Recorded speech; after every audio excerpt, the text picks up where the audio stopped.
Ka-Braveheart! Kumusta mo? Good! So ako, very good job ko karon mga Ka-Braveheart. Ano?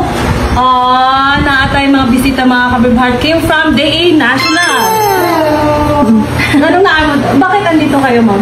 Ayun. So, nag-visit po kami sa Pestales. And we are so happy to be here to see kung ano yung mga meron natin.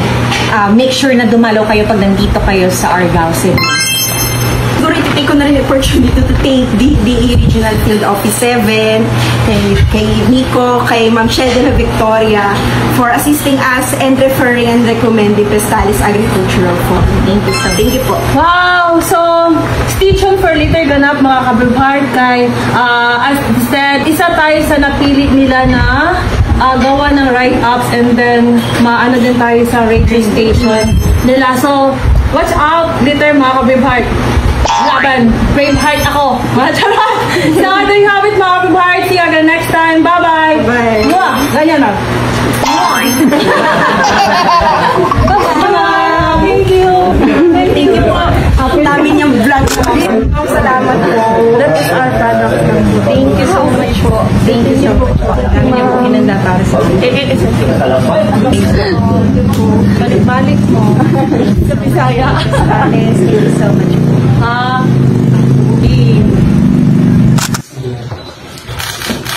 Saka po.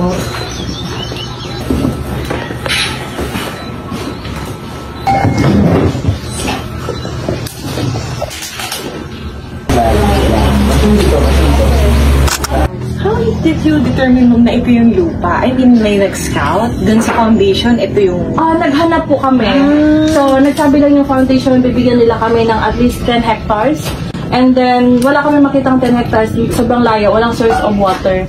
So, ito po yung nakita namin, which is malapit lang din dyan sa 3,000 square meter natin. So, this is just 3 minutes away from here going there.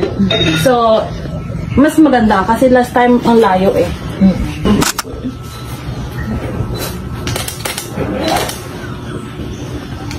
Saka po.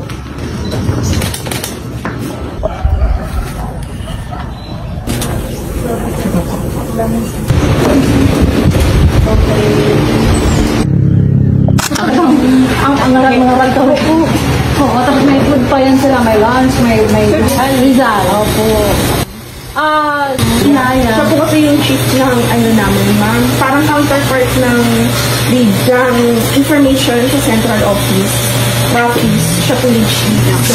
So, ako po si Jenaline Arcelias Intoy para sa Masaganang Bagong Pilipinas.